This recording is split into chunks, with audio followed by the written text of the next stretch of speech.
Segundo escreve Lucas, no capítulo de número 22, meus amados, versículo 7 em diante, tá bom? Lucas 22.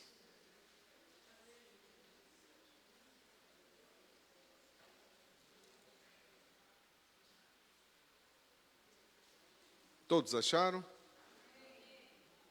Eu aguardo até que cada irmão possa achar o texto. Lucas capítulo 22, versículo 7 em diante.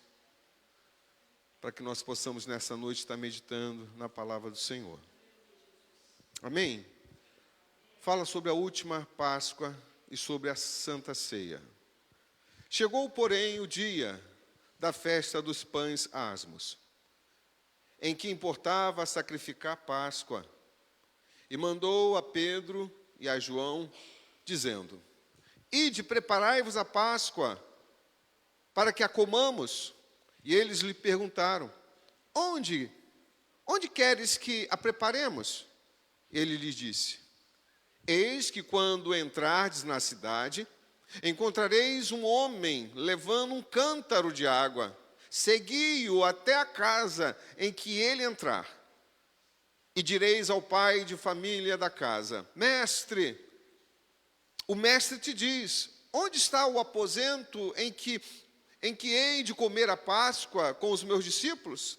Então ele vos mostrará um grande cenáculo mobiliado. Aí fazei os preparativos. E indo eles, acharam como se lhes havia dito, e prepararam a Páscoa.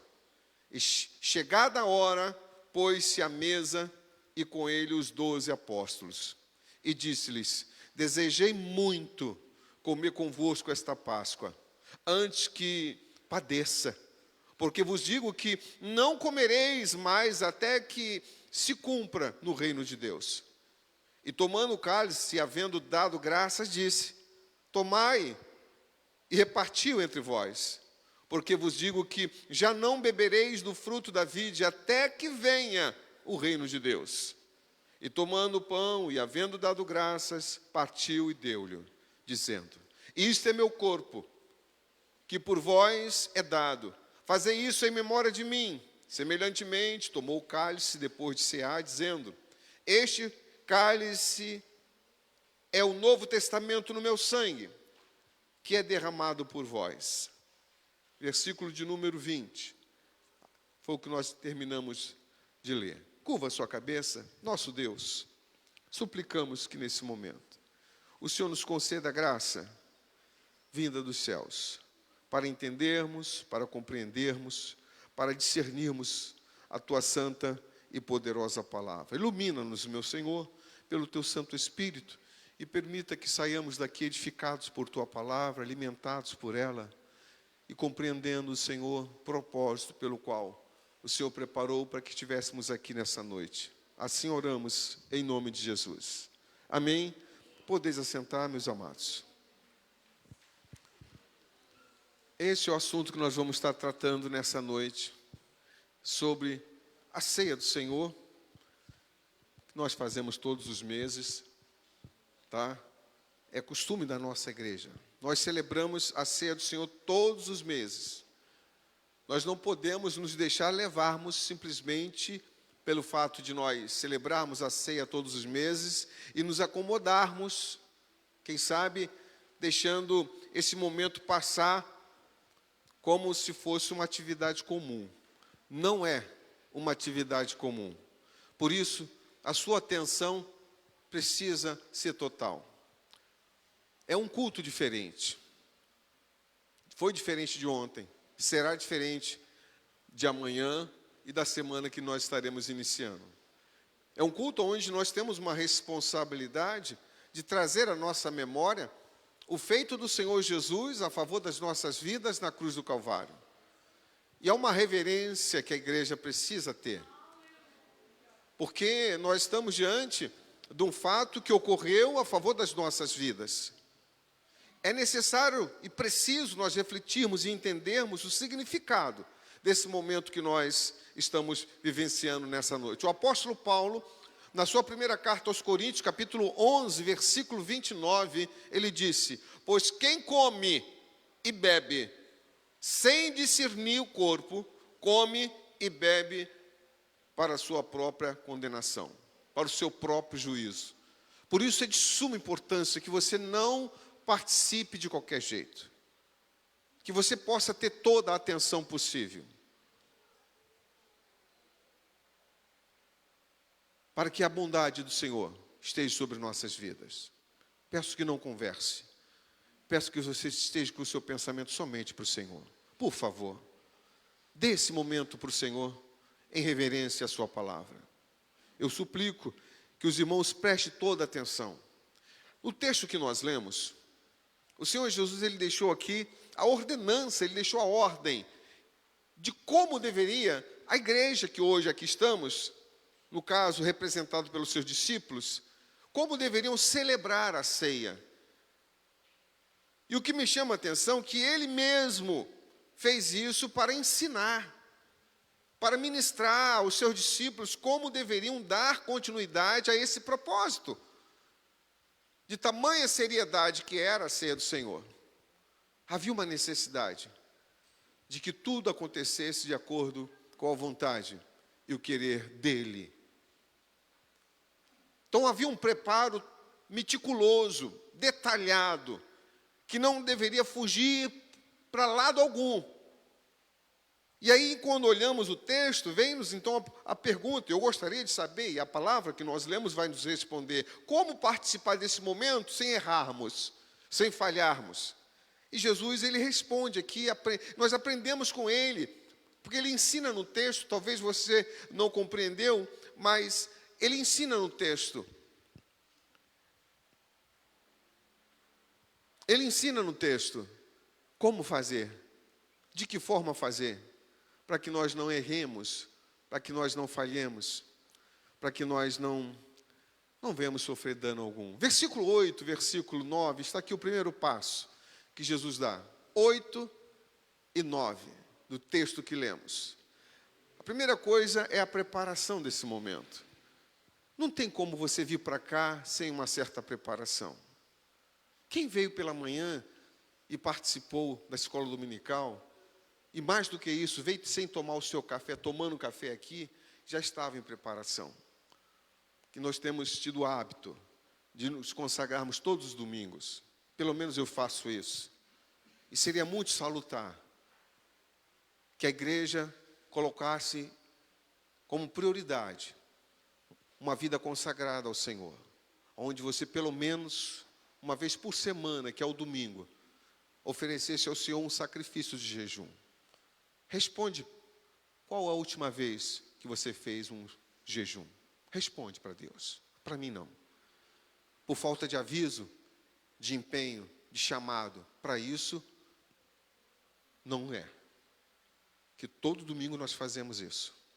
Eu não sei se você faz na sua casa. Principalmente hoje, que é a ceia do Senhor. Então veja que há um preparo. A palavra do Senhor aqui deixa claro, versículo 8, olha lá. E mandou a Pedro e a João, dizendo: ide preparai-nos a Páscoa, para que comamos. Não é em qualquer lugar, não é de qualquer jeito. Versículo 9, olha o que diz. E eles lhe perguntaram: onde queres que a preparemos? Observe o verbo, preparo. Não há possibilidade de nós participarmos desse ato sem um preparo. Senão você vai comer o pão e vai beber o vinho. A forma espiritual para a qual esse momento foi preparado vai ficar fora da sua participação da ceia. E não dá para você vir para um culto desse e comer o pão e beber o vinho simplesmente. Porque a presença do Senhor vai passar distante. Isso aqui é um simbolismo para que nós, nesse simbolismo, com temor, possamos atrair a presença do Senhor. Nós não podemos simplesmente comer o pão e beber o vinho sem a presença do Senhor. Por isso há uma necessidade de preparo. Então Jesus manda os seus discípulos prepararem a ceia. Isso mostra que a ceia deve ser preparada de acordo com a vontade dEle. E tomada, inclusive, de acordo com a vontade dEle.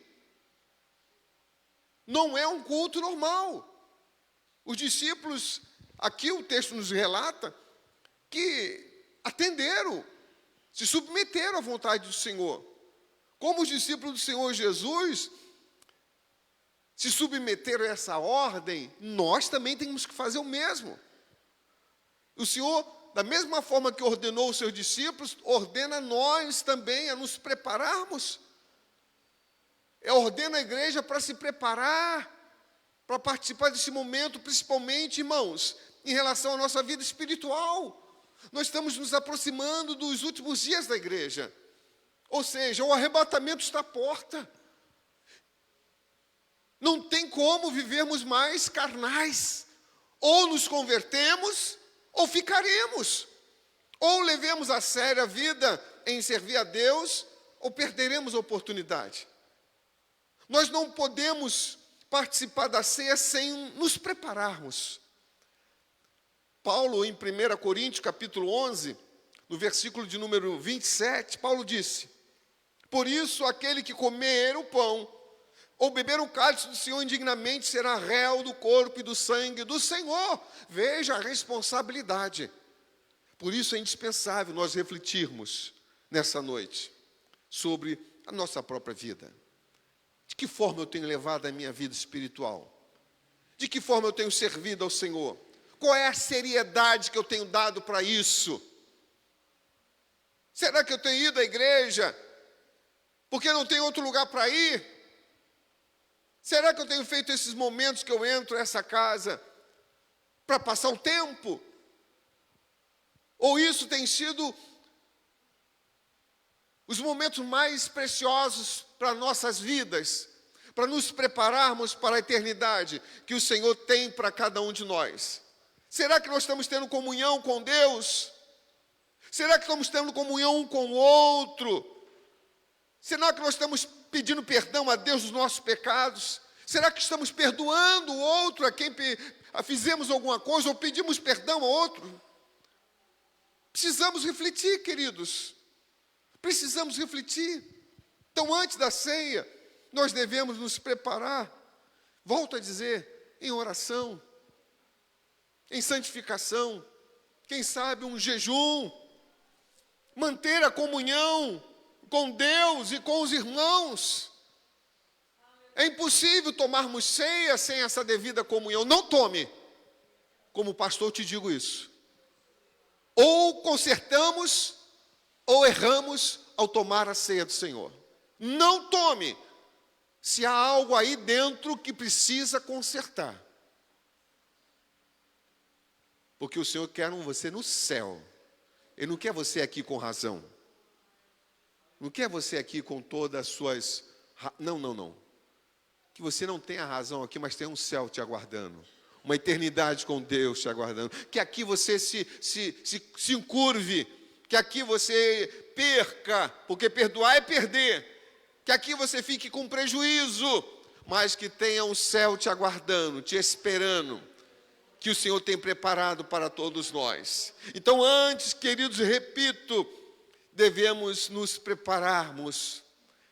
Todos os irmãos que aqui estão, pela manhã, os diáconos prepararam todo o elemento, dedicando com carinho, com respeito, para que hoje estivéssemos aqui. E eu volto à primeira colocação que eu quero fazer do texto. Você tem se preparado ou estamos aqui porque não temos para onde ir? Prepare-se para participar da maior festa espiritual que existe, que é a ceia do Senhor.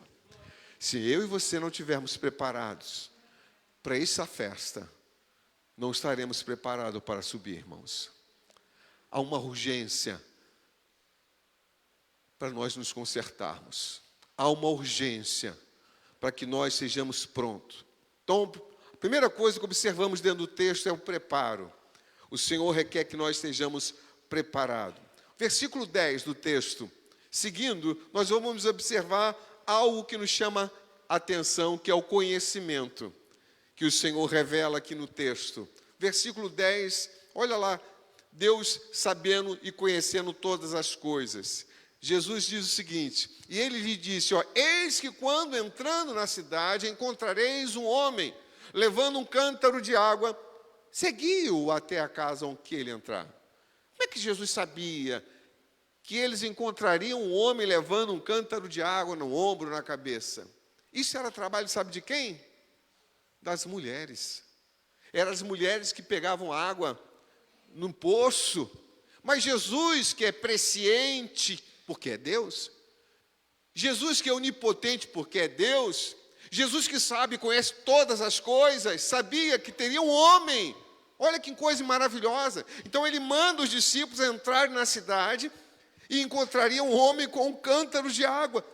E devia seguir esse homem aonde ele entrasse. Então o dono, uma vez procurado pelos discípulos, lhe daria permissão para que ali pudesse ser celebrado a ceia do Senhor. O homem, inclusive, mostraria um lugar adequado para os discípulos. E ali, naquele lugar adequado, mobiliado, deveria ser preparado absolutamente tudo.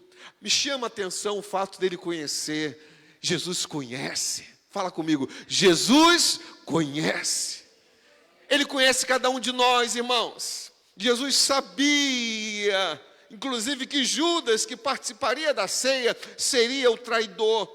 E mesmo assim ele compartilhou a ceia com ele, como um ato de compaixão por sua vida. Jesus conhece todas as coisas. Ele mostrou a sua divindade com essa fala aos seus discípulos, mostrou a sua onisciência com essa fala aos seus discípulos, e isso me chama a atenção em afirmar aos irmãos que Jesus nos ama, mesmo conhecendo os nossos erros. Mesmo conhecendo quem somos nós, Jesus nos ama, mesmo sabendo de que forma eu e você entramos aqui nessa noite. Olha como nós aprendemos aqui nesse fato. Jesus, ele usa pessoas trabalhadoras. Quem era? O versículo 10. O homem que carregava o cântaro na água. Outra coisa que me chama a atenção no versículo 11. Tudo deve ser feito com obediência. Porque os discípulos chegaram lá no versículo 11, disse, o mestre manda perguntar-te. Olha lá o texto. E me chama a atenção ainda no versículo 12. Deus merece o melhor.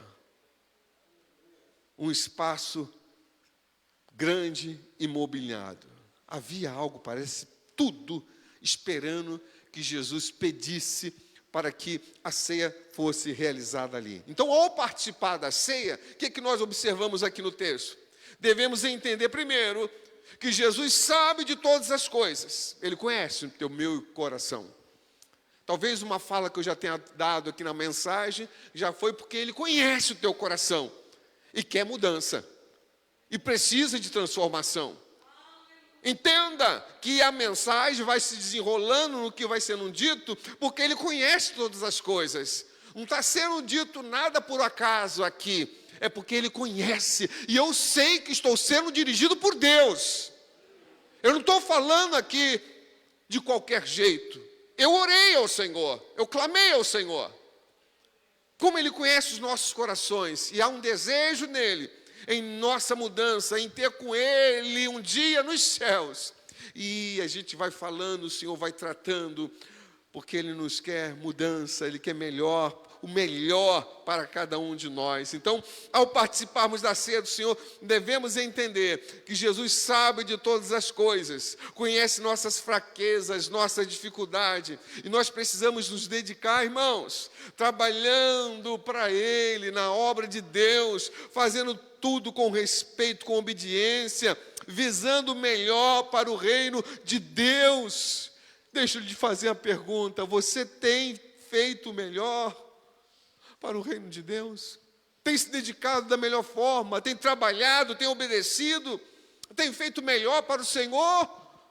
Porque me parece que Ele nos ofereceu o melhor. Porque Deus deu seu Filho unigênito. Ele não escolheu o pior, Ele só tinha Ele. Deu para morrer em nossos lugares. Outra coisa que o texto nos revela, eu quero compartilhar com vocês, versículo 13, olha lá o versículo 13. Aí revela aí uma obediência. E indo eles, acharam como lhes havia sido dito, e prepararam a Páscoa. Olha só que interessante. Eles obedeceram. Quando nós obedecemos, dá tudo certo. Não tenha dúvida disso. E prepararam a Páscoa. Os discípulos fizeram tudo como Jesus ordenou, por isso deu certo. Quando há uma submissão, uma obediência, as coisas dão certo. Entraram na cidade, viram um homem andando com um cântaro de água, e seguiram este homem, bateram na porta onde este homem entrou, pediram ao dono da casa que autorizasse a cear ali naquela casa, e este homem então mostrou o cenáculo espaçoso, imobiliado, para que Jesus realizasse a ceia.